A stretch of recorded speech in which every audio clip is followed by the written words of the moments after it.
दोस्तों, अंतिम घड़ी में भगवान नाम का जाप करने से मनुष्य क्या मुक्त हो सकता है। दोस्तों, कहते हैं कि भगवान नाम जप से बढ़कर इस दुनिया में कोई भी दूसरी बड़ी साधना नहीं होती। चिंता और संघर्ष के इस आज के समय में भगवान नाम का जाप क्या आपकी समस्याओं का समाधान कर सकता है? क्या हर कोई भगवान नाम का जाप कर सकता है? भगवान नाम के किस नाम का जप करें या अपने मन से कोई भी नाम जप कर सकते हैं? दोस्तों, इन सभी प्रश्नों का उत्तर आपको इस वीडियो में मिलेगा। कहा जाता है कि भगवान का नाम बहुत ही पवित्र और शक्तिशाली होता है। भगवान का रोज रोज नाम जाप करने से व्यक्ति के जीवन के सभी दुख दर्द खत्म हो जाते हैं और उसे इस संसार से विदा होने पर मनुष्य को मोक्ष की प्राप्ति होती है। दोस्तों, एक बार एक महात्मा जी थे। रात्रि का समय था। महात्मा जी भगवान के नाम का जप करते हुए जा रहे थे। महात्मा जी घने जंगल से गुजर रहे थे। विरक्त होने के कारण महात्मा जी देशाटन किया करते थे। वह किसी भी एक स्थान पर ज़्यादा समय तक नहीं रुकते थे। उन महात्मा जी के मुख से दिन रात भगवान के नाम का जप चलता रहता था। महात्मा जी स्वयं तो जाप किया ही करते थे, औरों को भी इस मार्ग पर चलने के लिए प्रेरित किया करते थे। अब महात्मा जी उस घने जंगल से निकल रहे थे। महात्मा जी रास्ता भूल गए और आगे बढ़े तो उन्हें कुछ दूरी पर अंधेरे में रोशनी दिखाई दी। महात्मा जी उस दिशा की ओर चलने लगे। निकट पहुँचे, उन्होंने देखा कि एक वट वृक्ष के पास अनेक प्रकार के वाद्य यंत्र बज रहे हैं।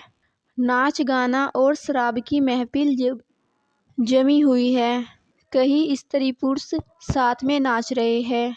महात्मा जी ने जब उनके पास जाकर देखा तो उनको महसूस हुआ कि वह मनुष्य नहीं बल्कि प्रेत आत्माएं हैं। उन महात्मा जी को देखकर एक प्रेत ने महात्मा जी का हाथ पकड़ा और कहा, हे मनुष्य, हमारे राजा तुझे बुला रहे हैं, चलो मेरे साथ राजा के पास। महात्मा जी जब उसके साथ राजा के पास पहुँचे तो देखा कि राजा एक बड़े से सिंहासन पर बैठा है और वहाँ राजा के आसपास बहुत से प्रेत खड़े हैं। राजा ने कहा, तुम यहाँ क्यों आए हो? आज हमारी प्रेत मंडली मस्त मगन है। इस बात का भी तुमने विचार नहीं किया? तुम्हें क्या मौत का डर नहीं है?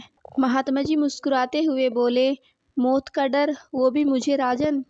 जिसे जीने का मोह ही ना हो उसे मौत का डर कैसा? हम साधु लोग तो मौत को आनंद का विष मानते हैं। राजा ने कहा, तुम जानते हो हम लोग कौन हैं? महात्मा ने कहा, हाँ, मैं अनुमान लगा सकता हूँ कि आप प्रेत आत्माएं हो। प्रेत आत्मा ने कहा, मानव, तुम जानते हो मानव समाज हमारे ही नाम से कांपता है। महात्मा ने कहा, प्रेतराज, मुझे मनुष्य में गिरने की गलती मत करना।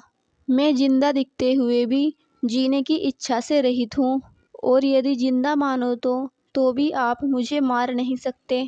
जीवन मरण तो कर्मों के अधीन है। आगे वह महात्मा जी बोले, प्रेतराज, क्या मैं आपसे एक प्रश्न पूछ सकता हूँ?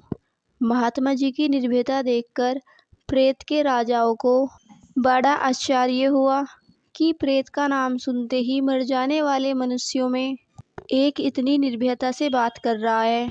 सचमुच ऐसे मनुष्यों से बात करने में कोई दिक्कत क्या है? पूछो, क्या पूछना चाहते हो? महात्मा जी ने कहा, प्रेतराज, आज यहाँ आनंद उत्सव क्यों मनाया जा रहा है? प्रेतराज ने कहा, मेरी एक लौती कन्या योग्य वर न मिलने के कारण अभी तक कंवारी है, लेकिन अब योग्य जवाई मिलने की संभावना है। शादी है मेरी बेटी की, इसीलिए उत्सव मनाया जा रहा है। महात्मा जी ने हंसते हुए कहा, तो मैं उसे देखना चाहता हूँ। प्रेतराज बोले, जीने की इच्छा के मोह को त्याग करने वाले महात्मा, अभी तो वह हमारी प्रेत योनि को प्राप्त नहीं हुआ है। वह इस जंगल के किनारे एक गांव के धनी सेठ का पुत्र है। वह व्यक्ति महादुराचारी होने के कारण इस वक्त भयंकर रोग से पीड़ित है। कल संध्या के पहले ही उसकी मृत्यु हो जाएगी और फिर उसकी शादी मेरी कन्या से हो जाएगी। इसीलिए रात भर गीत नृत्य और मग पान करके हम आनंद और उत्सव मनाएंगे।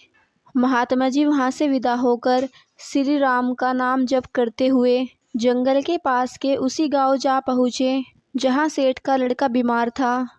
महात्मा जी उस गांव में पहुँचे। उस समय सुबह हो चुकी थी। एक ग्रामीण से महात्मा ने पूछा, इस गांव में कोई सेठ का पुत्र बीमार है क्या? उस व्यक्ति ने कहा, हाँ महात्मा जी, इस गांव में एक सेठ का बेटा 1 साल से एक रोग से पीड़ित है। 1 वर्ष से बहुत उपचार किया परंतु उसका रोग ठीक ही नहीं होता। महात्मा जी सेठ के घर पहुँचे। सेठ के बेटे की हालत गंभीर थी।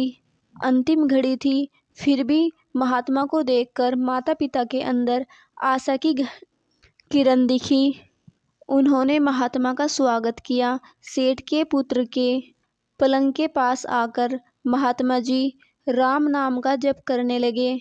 दोपहर होते होते लोगों का आना जाना बढ़ने लगा। महात्मा जी बोले, अब तो ठीक हो। सेठ के बेटे ने आंखें खोलते ही अपने सामने एक प्रतापी संत को देखा तो रो पड़ा और बोला, संत जी, आप मेरा अंत सुधारने के लिए पधारे हो। मैं भगवान के दरबार में क्या मुख दिखाऊंगा, फिर भी आप जैसे महात्मा के दर्शन हुए हैं, मेरे लिए ये शुभ संकेत है। इतना बोलते ही उसकी सांस फूलने लगी और वह खांसने लगा। महात्मा जी बोले, बेटा निराश मत हो, तेरी यह अंतिम घड़ी है। अब काल से डरने का कोई कारण नहीं। अपने मन को शांत करो। श्री राम नाम के जप में मन को लगा दो। शास्त्र कहता है, जो 100 करोड़ शब्दों में भगवान राम के गुण गाए हैं, उसका एक एक अक्षर ब्राह्मण हत्या जैसे महापापों का नाश करने में समर्थ है। दिन ढलते ही सेठ के बेटे की बीमारी बढ़ने लगी। वैद्य हकीम बुलाए गए। हीरा भस्म आदि कीमती औषधियाँ दी गई। अंतिम समय आ गया। यह कहकर महात्मा जी ने थोड़ा नीचे झुकाकर उसके कान में राम नाम लेने की याद दिलाई। राम बोलते ही उसके प्राण पखेरु उड़ गए। लोगों ने रोना शुरू कर दिया। शमशान यात्रा की तैयारी होने लगी। मौका पाते ही महात्मा जी वहां से चल दिए। नदी तट पर आकर स्नान करके नाम स्मरण करते हुए वहां से रवाना हुए। इधर शाम ढल चुकी थी। फिर वह मध्य रात्रि के समय जंगल में उसी वट वृक्ष के पास पहुँचे। वहां प्रेत समाज उपस्थित था। प्रेत राज सिंहासन पर हताश होकर बैठे थे। आज गीत नृत्य हाथ से कुछ नहीं था। चारों ओर करुण आक्रद हो रहा था। सब प्रेत रो रहे थे। महात्मा जी ने पूछा, प्रेतराज, कल तो यहाँ आनंद उत्सव मना जा रहा था, आज शोक समुद्र लहरा रहा है, क्या कुछ आहित हुआ है? प्रेतराज बोले, हम इसलिए रो रहे हैं, हमारा सत्यानाश हो गया है। मेरी बेटी की आज शादी होने वाली थी, अब वह कुंवारी रह जाएगी। महात्मा जी बोले, तुम्हारा जवाई तो आज मर गया है, फिर तुम्हारी बेटी कुंवारी क्यों रहेगी? प्रेतराज ने गुस्से से कहा, मैं ही मूर्ख हूँ, मैंने कल तुझे सब कुछ बता दिया और तूने हमारा सत्यानाश कर दिया। महात्मा ने निम्र भाव से कहा, मैंने आपका आहित किया, यह बात मुझे समझ में नहीं आई, क्षमा करना, मुझे मेरी भूल बताओ तो मैं दोबारा नहीं करूँगा।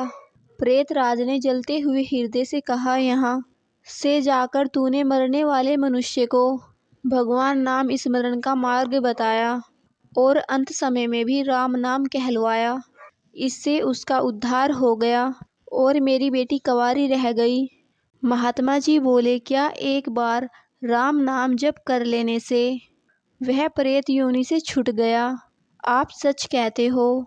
हाँ, मनुष्य भगवान के नाम का जप करता है, वह नाम जप करने के प्रताप से हमारी प्रेत योनि को कभी प्राप्त नहीं होता। और यह सच है कि भगवान के नाम जप में नर को उद्धारने शक्ति होती है। भगवान के नाम का यह प्रताप सुनकर महात्मा जी की आंखों से प्रेम के आंसू आ गए और महात्मा जी वहीं पर भाव समाधि में लीन हो गए। उनकी आंखें तब खुली जब वहां पर प्रेत समाज उपस्थित नहीं था। महात्मा जी के वट वृक्ष के नीचे भगवान नाम जप करने से उन सभी प्रेत आत्माओं को मुक्ति मिल चुकी थी। इधर बाल सूर्य की सुनहरी किरणें वटवृक्ष को शोभायमान कर रही थी। फिर महात्मा जी वहां से उठे और भगवान के नाम का स्मरण करते हुए वे अपने रास्ते पर चल दिए। ऐसा कहते हैं कि भगवान नाम जप करने वाले व्यक्ति को उसके अभिमान, लालच, क्रोध, वासना, द्वेष जैसी भावनाओं का भी अंत हो जाता है। तो भगवान नाम जप ईश्वर का आहार है।